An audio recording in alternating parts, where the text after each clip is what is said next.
It's about $250,000 to $300,000 worth of revenue. Just left to rot. Yeah. If you're a citizen threatened by immigrants, you just didn't work hard enough.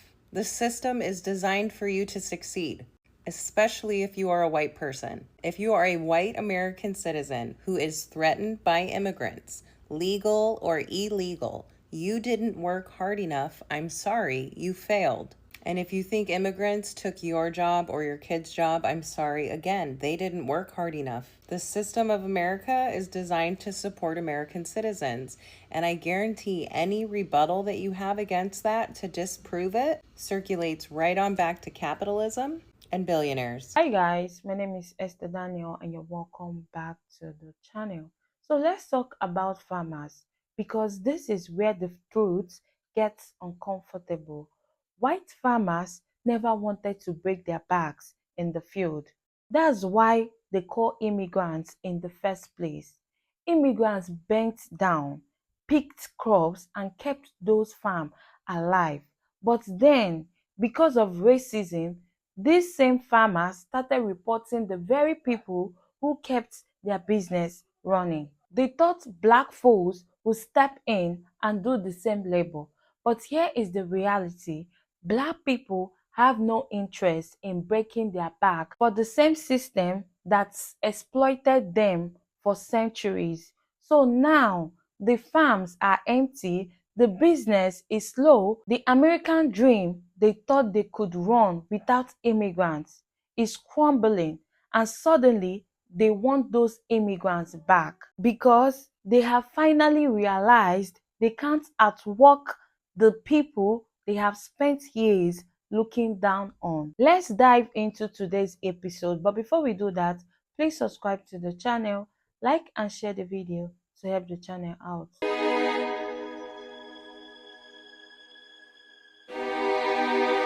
It's about $250,000 to $300,000 worth of revenue. Just Left to rot. Yeah, which is one thing, but it's also lost revenue for the workers that would have been able to pick them had they been here. Oregon farmer Ian Chandler says about half his usual crew didn't show up this season, leaving him scrambling to backfill dozens of positions. You're calling them, I assume, individually Yes. and saying, Yes. what's going on? Yes. And so what are they telling you? Well, in the beginning of the season, it coincided, unfortunately, with a lot of really strong immigration enforcement down in Southern California, where our workforce comes from. And that kind of had a chilling effect on people wanting to move. While Ian says his workers are hired with what seemed to be a valid ID and work papers, fear of ICE raids kept many of them from traveling north this year. Ándale, manitas. 5 minutes and you're already crying? Really, this climate here is best served for cherries. Are any of them still salvageable or not? No, there's not really anything you can do with them at this point. You've got more than 30 acres of this farm with rotting fruit. I mean, these are cherries that at one point were pretty appetizing, but right now are more than 2 weeks past their prime. It's about $250,000 to $300,000 worth of revenue. Just Left to rot. Yeah, which is one thing, but it's also lost revenue for the workers that would have been able to pick them had they been here. Oregon farmer Ian Chandler says about half his usual crew didn't show up this season, leaving him scrambling to backfill dozens of positions. You're calling them, I assume, individually Yes. and saying, Yes. what's going on? Yes. And so what are they telling you? Well, in the beginning of the season, it coincided, unfortunately, with a lot of really strong immigration enforcement down in Southern California, where our workforce comes from. And that kind of had a chilling effect on people wanting to move. While Ian says his workers are hired with what seemed to be a valid ID and work papers, fear of ICE raids kept many of them from traveling north this year.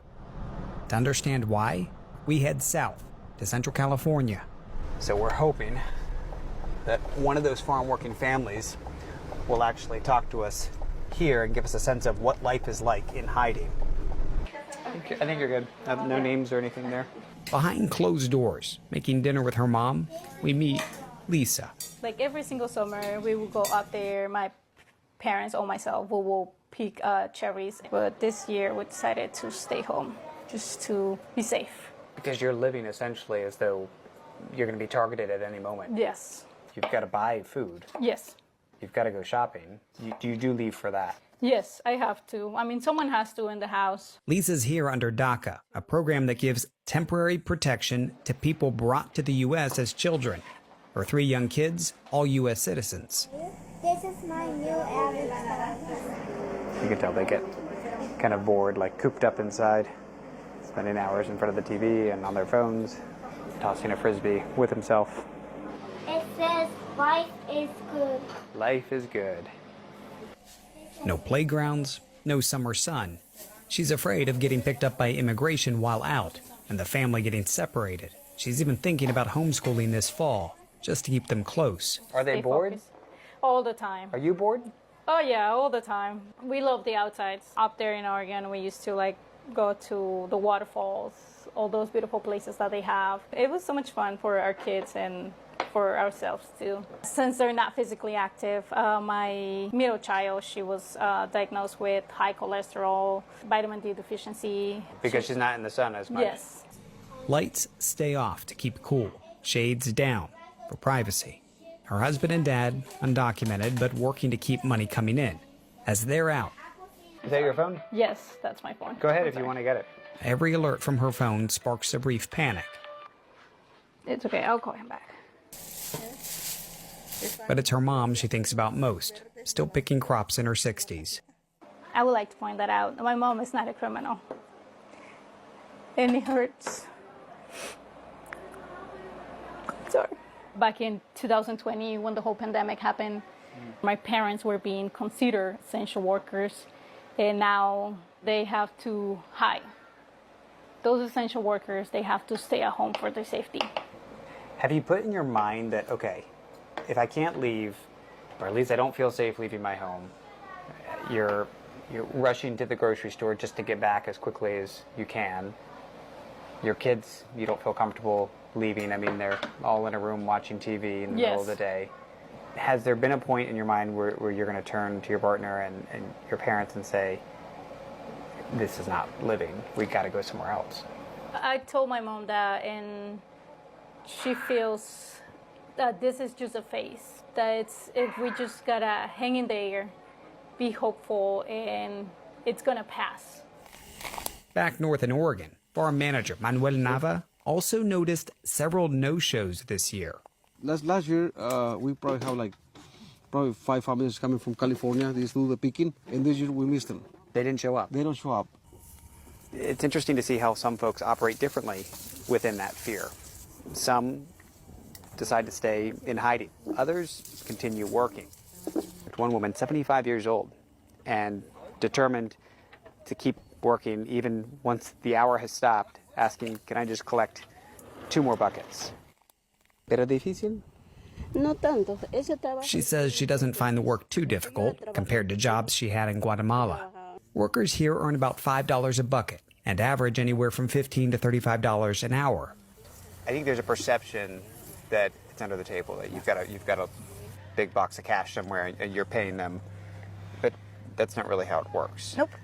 How does it work? We hire them just like any other employee. We have an I-9 and W-4 filled out for every employee, and run payroll every week, and they get checks. America has never lacked labor. It just always had a very clear idea of who should be doing it. The fields, the factories, the kitchens, the care work, always someone else's job. And now, according to our Secretary of Agriculture, that job should go to Medicaid recipients. Not because they volunteered, not because it pays well, but because in the eyes of power, the poor are disposable, and poverty is now a work assignment. Recently, the Secretary of Agriculture suggested that immigrants being deported from this country will be replaced on farms by Medicaid recipients. Let that sink in. We're now saying if you are poor, you work. If you are sick, you work. If you are disabled, an elderly, or a veteran who served this country and now relies on public health care, you work. Not because it's a calling, but because your life, your value, is reduced to whether you can produce cheap labor. For food you may not even be able to afford yourself. This isn't policy, it's punishment. It's the reincarnation of an old American idea that certain people were born to serve, And if they can't serve willingly, then the government will assign them value. Let's be real here. We know who she's not imagining out there in the fields. She's not thinking of white mothers in rural Ohio. She's not thinking of Vietnam vets who've spent decades battling PTSD. She's not thinking of your grandfather on oxygen or your neighbor recovering from surgery. But when she says Medicaid recipients, she wants you to picture a black or brown face, a poor person, someone else. This is not about labor. This is about lineage. This is about who America has always considered the help. And now that immigration is being restricted and borders are tightening, they're looking inward and they're asking, who's left to exploit? But here's the irony. The people they want to push into those fields are the same people who built the country in the first place, who fed America, who picked, planted, and processed without dignity, wages, or things. And we are not going back. This isn't just a cruel policy suggestion. It's a reflection of how far the political mind has strayed from compassion and logic. Because if they truly cared about labor shortages, they'd reform immigration, they'd raise wages, they'd offer health care, housing, and safety. But instead, they punish the poor for being poor, and they punish the sick for being sick.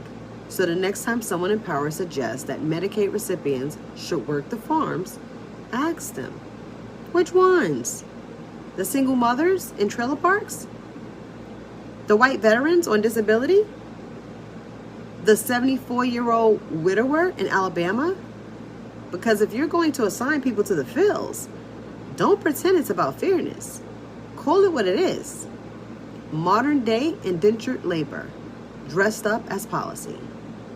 And let me be clear, we've picked enough. We've bent our backs for centuries, and we are not going back to the fields for anyone's political fantasy. This isn't just about farms. It's about how entitlement and racism can destroy your own success. If America's hardest working citizens truly worked as hard as they claimed, they wouldn't be crying for help now. But here we are, watching the same people who shouted, "Go back from where you came from." Now they are begging for the very labor they once rejected. Anyway guys, these are just my opinion and I would like to hear your thoughts in the comments. Don't forget to subscribe to the channel, like and share the video to help the channel out. See you in the next one. Bye.